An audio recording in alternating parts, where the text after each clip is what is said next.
Good morning, everyone. It is 5:45 a.m. on Friday, January 25th. I'm Jonathan van Clute with Stock Navigators. I'm reminding you to please like, comment, and subscribe to these videos if you find them helpful or you would like to get more in the future, and give us feedback. Let us know what works for you and what you want to see more of, etc. So, and in case you've been around earlier this week, my voice is mostly back. Not quite 100% yet, but very close. So, feels good to be almost human again. Being sick is the pits. So I tend to go a long time between being sick. So look forward to it being another 10 years or so before I'm sick again. All right. But for now, let's take a look at the markets. And today there is going to be a decided theme. And that theme is sideways. And you'll see what I mean because it's a little ridiculous. At the moment, S&P 500 is sideways, just right here in this little range, right at the top of this zone. And this annoys me. I'll be honest. This bothers me because we have not gotten the pullback that I've really been looking for. I want to see his higher highs and higher lows. We got a low, a high, a higher low, a higher high. And I mean, yeah, okay, that's a higher low, but that's just not much of a pullback. I really wanted to see, like, test the bottom of the zone, something like that. I really wanted to see that, and we just haven't gotten it yet. We might yet. Right now, we have not broken the higher high, so at this moment, anyway, we are just going sideways. And there's just no real indication as to if the market wants to give us a pullback or not. Now, the Navigator is gaining strength. Not massively, but it's at almost 7 now, and it is in an certainly in an uptrend. You can see it right there in the green histogram. So I guess at the moment on the short term, especially, you can see it on the 60. I'd have to argue that the trend is up. Because that's what the price action is doing. And, you could see here, if you were to plot a trend line, you've got one right there, and it's kind of riding that line. So at the moment, the trend is up, but just higher highs and higher lows. I want to see a decent retracement to form that higher low. And if we don't get that, I'm going to be on pins and needles. I'm going to feel like I'm walking on eggshells waiting for it to come. So when will it come? I mean, it will eventually. It always does. It has to. But when's it going to happen? That's the big question. On an intraday time frame, I mean, you can see it right there. We're just trapped in this range here. No real trend action going on. So, I mean, we've certainly seen that before. We had it back here. Oops, let's get my background dragging there. We had it back here on a larger scale, on a daily basis. We had it here. We were just stuck in this area for a good long while. So, I mean, it can happen, and it can last a while. So it's not unheard of. But just I would like to see a trend, pick up and really go. And it's so close, so close. But at the moment, I can't really call this an uptrend because we don't have a series of at least 2 higher highs and 2 higher lows. In my opinion, we've got one higher low, and I gave it's arguable whether you call this a higher high or just the initial high, because this is the initial low, this is the initial high, and then we have a higher low and a higher high. But anyway, point is, we don't have that retracement, and I want that. I want it really badly. So that's kind of where we're at on the ES, on the SP 500. We are in wait and see mode. I really feel that the market has been holding its breath and is just trying to decide what it wants to do. We are just stuck at the lows of this range here, and we're right there, right along this zone. So it's just a wait and see moment. If you are a short-term trader, certainly this is a time to be, in my opinion, a scalper, in and out. There's no long-term moves to be had. If you can catch, a couple of points a day in this environment, I think that's good enough. Basically, I say take the money and run. So that's what I'm seeing on the ES. Now let's take a look at crude oil, and you will notice a familiar pattern. We're going sideways. Again, we're just trapped in a range. This time it's the range from back here. It's this congestion area, and it's still trapped in there.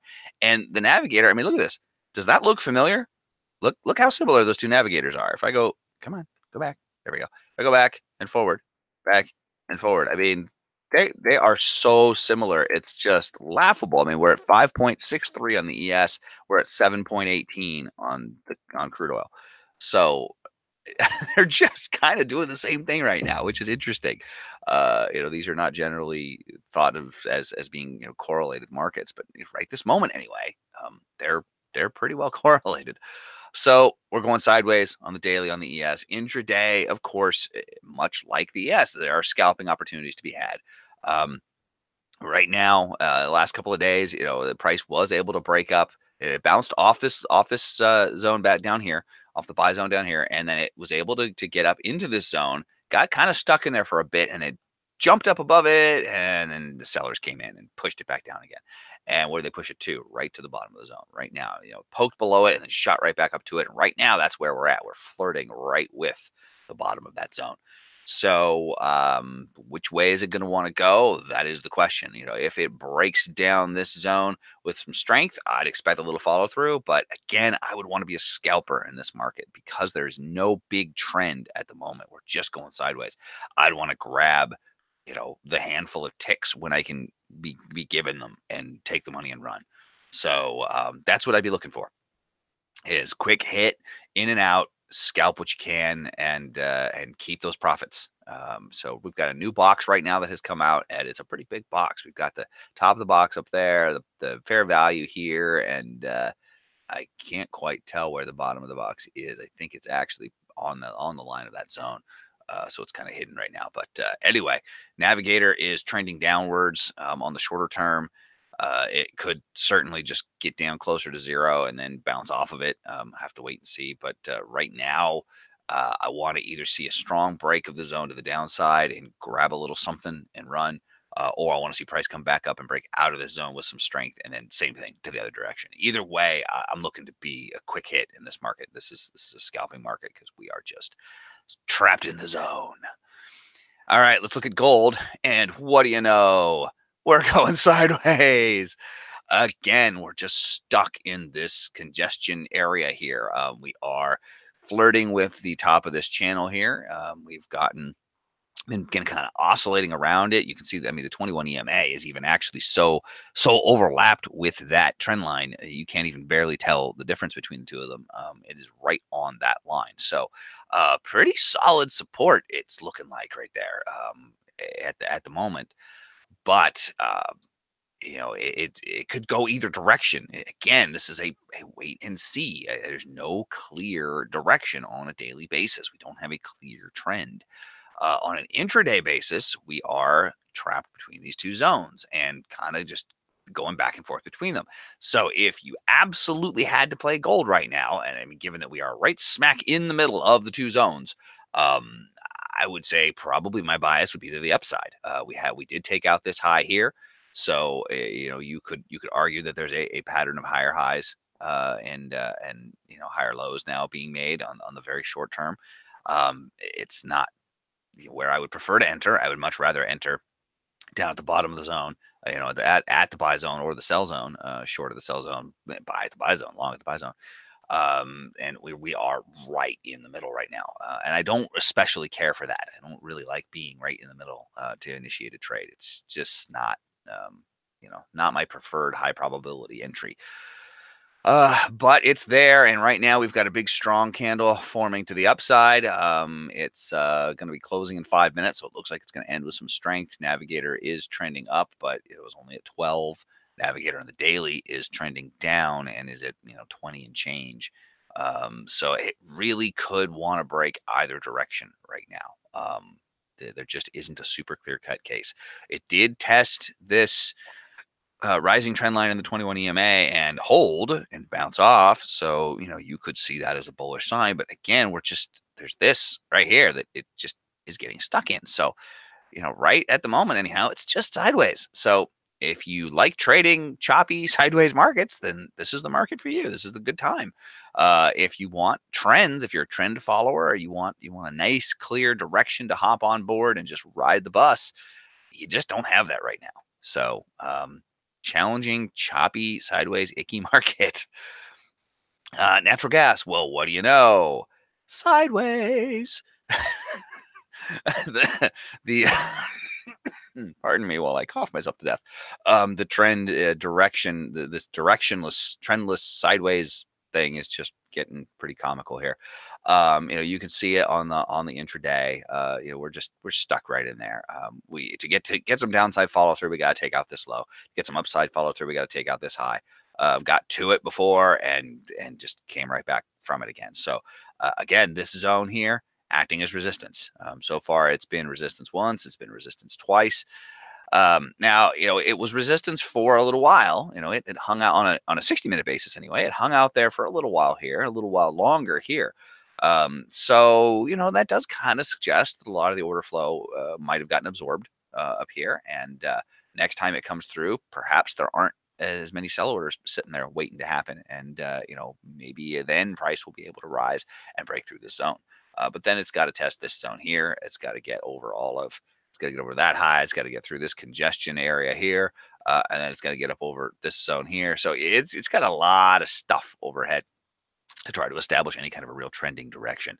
And right now, obviously, the closer direction is going to be to the downside. So Navigator on the daily basis has trended up and has formed a higher low, you could say, but is still bearish. It is still red. So right now, anyway, bears are still in control, and we're looking for some possible follow through to the downside. Watch maybe the bottom of the box, something like that. Right now, we are just trapped right between the top of the box and the bottom of the box. Well, bottom and fair value are actually overlapping here. They're the same line. So that's kind of what we're looking for. There's no clear trend right now. Again, natural gas just sideways. So waiting for probably some kind of weather action to happen. If we can get a sudden storm come in or storms to lift, if all of a sudden, spring arrives early and we get some beautiful clear weather, to the east and things start to warm up, then certainly I would expect to see demand for natural gas decrease and then we can break to the downside. So watch that level there, watch that low. And then secondary level there is, of course, the bottom of this big congestion area here, this big blue box that I've drawn, which is actually just a little bit outside the box. So keep an eye on those levels right now, but it is sideways. So, if you're looking for a long-term play, there just isn't a clear-cut one right now. If I had life and death had to pick, I would probably have to go with the downside. Just because we are heading towards spring. We are, I would expect us to be warming up now. And we're also closer to that low there than we are to breaking this high here. So if I had to pick, that would be the lower risk. The lower risk direction to me is be looking for a break to that downside. But I would prefer to wait until it happens and not speculate on it. Could happen. It might happen. I hope it's going to happen. So.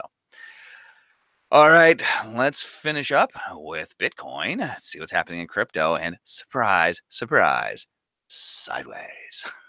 Have you figured out today's theme yet? Yeah, if you haven't, it's sideways, let me tell you. We're just going nowhere. Bitcoin, we haven't even had one of these big shocks that we tend to get lately. It just hasn't happened, which means I'm waiting for it to happen for days. I've been just saying, okay, where's the big move? Where's the big sudden explosive shock move? And it just hasn't come. So I'm looking for one of these or one of those or one of these, whatever. And instead, we're just getting these little tiny ranges. So right now, sideways. That's all there really is. We don't have a clear-cut break to the downside of this low here. That's what we would need to take out to really establish a next move down in Bitcoin. And to the upside, we really got to take out this high up here. And it hasn't been able to do that either. So it's just stuck in this range. Now, notice it is getting smaller and smaller and smaller. You could, whoops, that was a sloppy trend line, but you get the idea. There's kind of a wedge forming. See if I can do that a little bit better. Boy, that's hard to do freehand. Anyway, you can sort of see that there's a kind of a wedge forming, smaller and smaller ranges, tighter and tighter and tighter and tighter. And at some point, volatility is going to come back in and it's going to pop one way or the other. So what's going to happen? Who knows? The market does sort of seem to be just holding its breath, waiting to see what it wants to do. There just isn't any clear-cut activity going on. There's no big buying happening. There's no big selling happening. There's just kind of not much, which on a big time scale is potentially bullish because you could see this entire area here as a big consolidation area and just acquisition happening, acquisition, buying, consolidating. And if that's the case, then that means we're forming a heck of a base. And at that point, certainly could stage a rally to the upside. Maybe later this quarter or something like that. Or, for those who follow this stuff, maybe when the backed exchange goes live, which last I read was supposed to be now April, I believe has been pushed back to. So yeah, a lot going on, a lot of potential that's just sort of pending. And Bitcoin, the price action to me is reflecting this pending attitude. Everyone's just waiting to see what's going to happen. And there's nothing really clear cut. So much like all the other markets I've been talking about this morning, if you are a trader, if you are an intraday day trader of Bitcoin, and assuming you're not using a bot or something like that to do it, but if you're actually trading yourself, you want to grab what you can, take the money and run. Keep tight stops, because when Bitcoin starts to move, it can really move explosively, as you've seen in these big moves. So if it moves against you and you don't have a good stop in place, then you could get really hurt. So take your profits when you got them and lock them in, and then just wait for the next opportunity to show itself. All right, that is it for me this morning. I see William and on the YouTube stream as always. Hi, William. Always great to see you here, you early riser, you. And that's going to be it for me this week. So I've got a class to teach Sunday, Monday, Tuesday. We're doing another of our 3-day technical trading accelerator classes here in San Jose. So for those of you who are going to be there for that class, I look forward to seeing you there. Can't wait. It's going to be a lot of fun. And I believe you will probably get me with my full voice again by Sunday. So looking forward to having my normal voice again. Tired of sounding like a frog. So yeah, look forward to seeing everybody on Sunday. And Monday and Tuesday, it's going to be 3 long days, but they're going to be a lot of fun, and you're going to learn a lot. So looking forward to that. And let's wrap up and get ready for the trading day ahead. So as always, reminding you, please do like, comment, and subscribe. Give us feedback. We'd love to get your feedback to know what we could do to help you, what would be useful and what you want more of, etc. So let us know. And we will be very glad to take that under advisement as the 2019 unfolds. We've still got lots of plans for this year that we are in the process of polishing and refining and then deploying. So, all right, everybody, have a great trading day. Trade carefully, trade well, be patient. Remember, your job is to trade well. Your job is not to make money. If you trade well, the money will come. All right, take care, everybody. Bye-bye.